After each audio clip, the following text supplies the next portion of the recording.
আসসালামু আলাইকুম ওয়া রাহমাতুল্লাহি ওয়া বারাকাতুহু। আলহামদুলিল্লাহি রাব্বিল আলামিন ওয়াসসালাতু ওয়াসসালামু আলা রাসূলিহিল কারীম।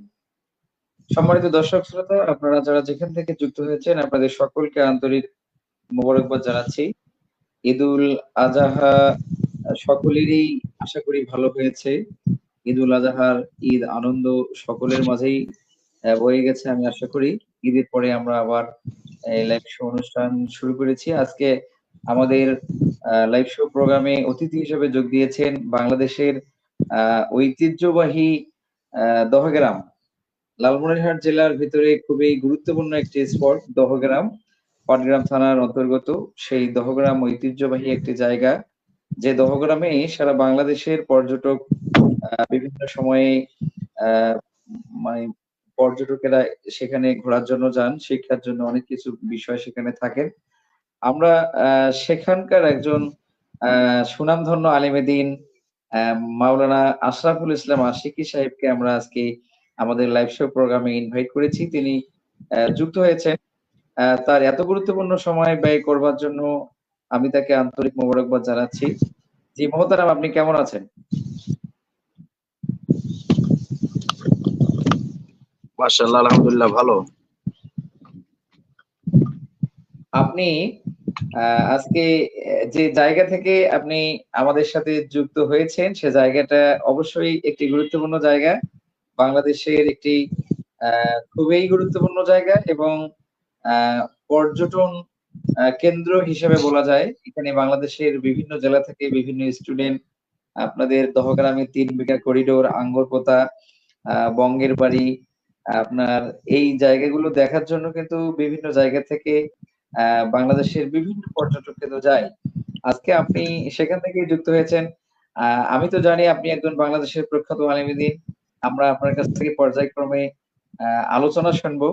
বিভিন্ন বিষয়ের উপর আমরা আলোচনা শুনবো। যেহেতু আজকে আপনাকে আমি ১ম যুক্ত করেছি, আমার মনের কৌতূহল বশে আমি আজকে আপনার এই দহগ্রাম সম্পর্কে কিছু অজানা তথ্য হয়তো অনেকেরই জানার আগ্রহ আছে। আমি আপনার মাধ্যমে এই বিষয়টা আমার আ দর্শকদের ভিতরে ক্লিয়ার করতে চাই যে আপনি অ্যা দহগ্রাম দহগ্রামের একজন অধিবাসী, তাই না? জি, দহগ্রামে আপনার বাসা। দহগ্রামে আপনার বাসাটা কোন ওয়ার্ডে? আমার ইউনিয়ন হচ্ছে ৭ নং দহগ্রাম ইউনিয়ন। আমার বাসা হচ্ছে ৫ নম্বর ওয়ার্ডে। ৫ নাম্বার ওয়ার্ডে। আচ্ছা। জন্মের পরে থেকেই কি আপনি জানেন ওই জায়গাটার নাম দহগ্রাম? জি, ইনশাআল্লাহ। জি। এই দহগ্রাম একটি আ ইউনিয়ন। জি, দহগ্রাম একটি ইউনিয়ন? জি। দহগ্রাম একটি ইউনিয়ন। ইউনিয়নে কয়টি ওয়ার্ড আছে? এই ইউনিয়নে সচরাচর বাংলাদেশের আপনার প্রতিটি ইউনিয়নেই ৯টা করে ওয়ার্ড আছে। পৌরসভাগুলোতেই ৯টা করে ওয়ার্ড আছে, কিন্তু আমাদের দহগ্রামেতেও ৯টা ওয়ার্ড আছে। ৯ টা ওয়ার্ড আছে। আমি আপনাকে প্রশ্ন করব, প্রশ্ন করার আগে আমি যদি বলতে চাই যে দহগ্রাম সম্পর্কে আপনি আমাদেরকে জানান, তাহলে আপনি কি বলবেন দহগ্রাম সম্পর্কে বলেন? দহগ্রামের বর্তমান প্রেক্ষাপট, আগের প্রেক্ষাপট কি অবস্থায় আমরা আছি সেটি জানাতে পারি। আচ্ছা, দহগ্রামের সবচেয়ে একটা গুরুত্বপূর্ণ জায়গা সেটা হলো ৩ বিঘা করিডোর। এই জি, ৩ বিঘা করিডোরটা আসলে কি? কেন নামকরণ হলো ৩ বিঘা করিডোরের? এই ৩ বিঘা করিডোরের নামকরণ করা হয়েছিল। আগে আমাদের দহগ্রামটা আবদ্ধ ছিল। জি, দহগ্রাম পুরোটাই আবদ্ধ ছিল, বাংলাদেশের একটা মূল ভূখণ্ডের একটা অংশ ছিল। কিন্তু দহগ্রামের চতুর্দিক দিয়ে আপনার ইন্ডিয়া, ভারত, জি। চতুর্দিক দিয়ে ইন্ডিয়া। সেক্ষেত্রে দহগ্রামের মানুষ বাইরে যাইতে অনেক কষ্ট হইতো। তারপরে মুজিবিনদারা চুক্তির মাধ্যমে আমাদের দহগ্রাম ৩ বিঘা করিডোর খোলার একটা সিদ্ধান্ত ছিল, এবং সেটি হচ্ছে আপনার প্রথমে ১ ঘন্টা মানে ৩ ঘন্টা খোলা ছিল, এবং এই খোলা দেওয়ার মাধ্যমে ইন্ডিয়ার যে ওই জায়গাটা, মানে জায়গাটা অবশ্যই আপনি দেখেছেন আমাদের এই জায়গাটি। আমাদের এলাকায় আপনি এসেছিলেন। জি। এই 3 বিঘা করিডোর, এই জায়গাটি 100 মিটার রাস্তা এবং 100 এই মিটার। জায়গাটি, জি, এই জায়গাটি ইন্ডিয়ার ভূখণ্ড এবং সেটি আমাদেরকে নেওয়া হয়েছে দহগ্রামের চাইতেও বড় বড় জায়গা দিয়ে।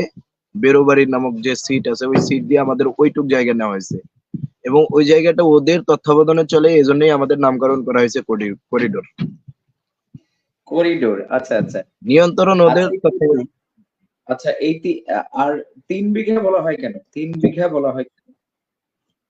3 বিঘা বলতে ওই জায়গাটা আমাদের 3 বিঘা জায়গা আমাদের বাংলাদেশকে দেওয়া হয়েছে এবং এই 3 বিঘার বিনিময় আমাদের দহগ্রামের 3 এতটুক জায়গা। আপনি আচ্ছা অবশ্যই আচ্ছা। ইন্ডিয়াতে গিয়েছিলেন, বেরোবাড়ি নামক একটা স্থান দেখেছিলেন।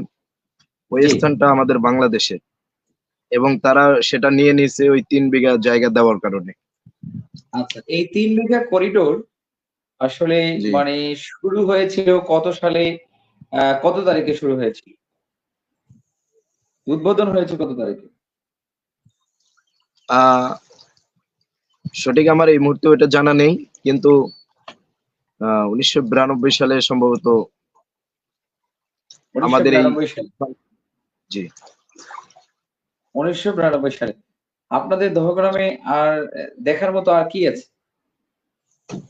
আমাদের দহগ্রামে দেখার মতো এই মুহূর্তে আপনি আমার সাথে দেখতে পাচ্তেছেন আমি এমন একটি আজকে স্পটে আসছি আচ্ছা, যেটি হচ্ছে দহগ্রামের তিস্তা স্পট।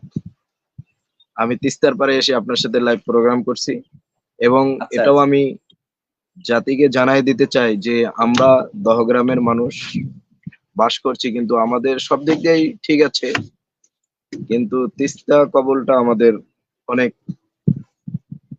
দুর্দশা এবং ভয়ানক।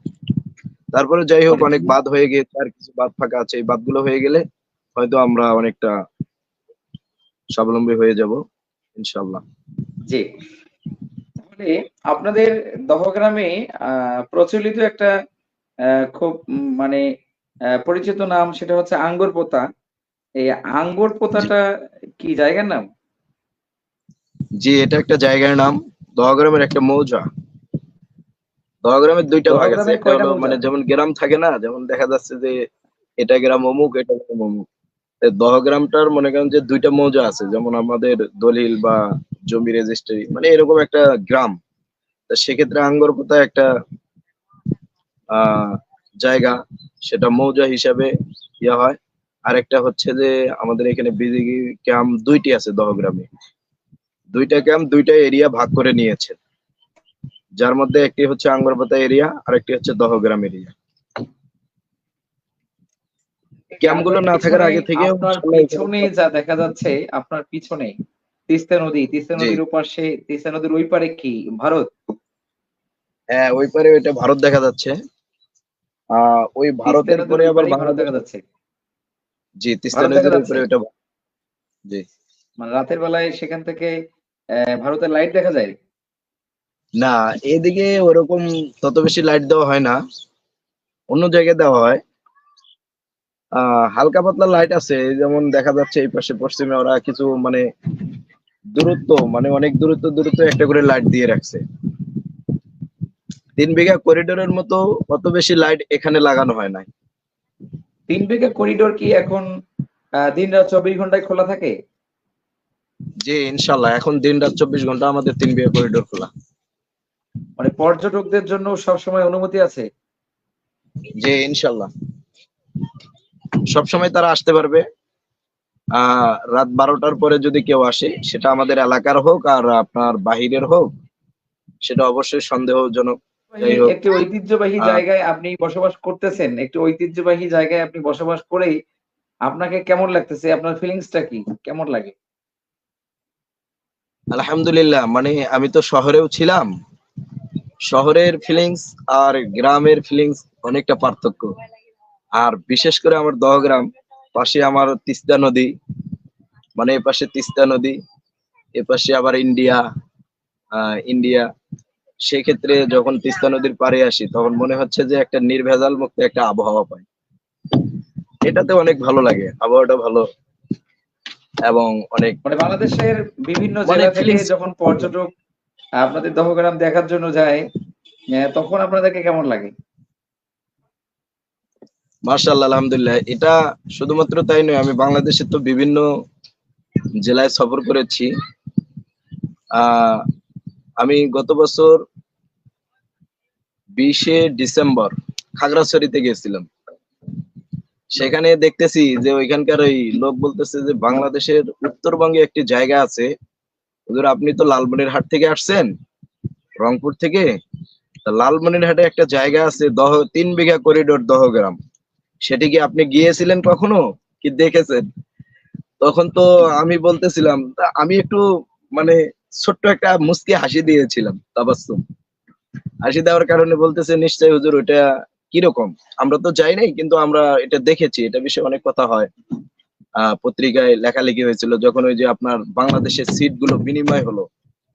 ইন্ডিয়ার ভিতরে বাংলাদেশের সিট যেগুলো ছিল ওগুলো ইন্ডিয়ান সরকার নিয়ে নিল, আবার বাংলাদেশে যেগুলা ইন্ডিয়ান সিট ছিল সেগুলো বাংলাদেশ সরকার নিয়ে নিল।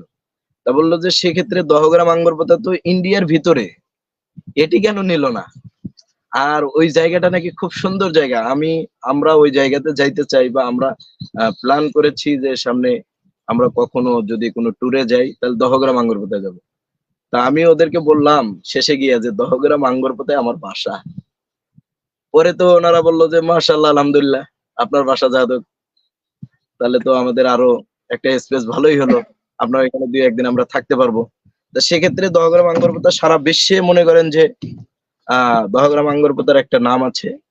যদিও এখানকার উন্নতি যা হয়েছে আগের চাইতে মাশাআল্লাহ, আলহামদুলিল্লাহ, ভালো হয়েছে। সারা দেশের আমি আশা করি। সারা দেশের প্রায় মানুষ দহগ্রাম চেনে, এবং জি, দহগ্রাম যে একটা ছিটমহল সেটা সারা দেশের সচেতন যারা নাগরিক তারা মোটামুটি চেনে। জি, সম্মানিত অতিথি, আমি আপনাকে আবারও ধন্যবাদ জানাচ্ছি আপনার গুরুত্বপূর্ণ সময় ব্যয় করবার জন্য। আমরা একেবারেই শেষ প্রান্তে এসেছি। আ আপনি আমাদের এই লাইভ শো অনুষ্ঠানে আবারও অবশ্যই আসবেন। আপনাকে ইনভাইট করা হবে। আজকে সময় দেওয়ার জন্য আপনাকে ধন্যবাদ। সম্মানিত দর্শক শ্রোতা, আপনারা এতক্ষণ ধরে আমাদের সাথে যুক্ত থাকার জন্য আপনাদেরকে আবারও ধন্যবাদ জানাচ্ছি। এই বলে আমি আজকের এই লাইভ শো প্রোগ্রাম এখানেই শেষ করতে যাচ্ছি। আসসালামু আলাইকুম ওয়া রাহমাতুল্লাহি ওয়া বারাকাতুহু। ওয়ালাইকুম আসসালাম।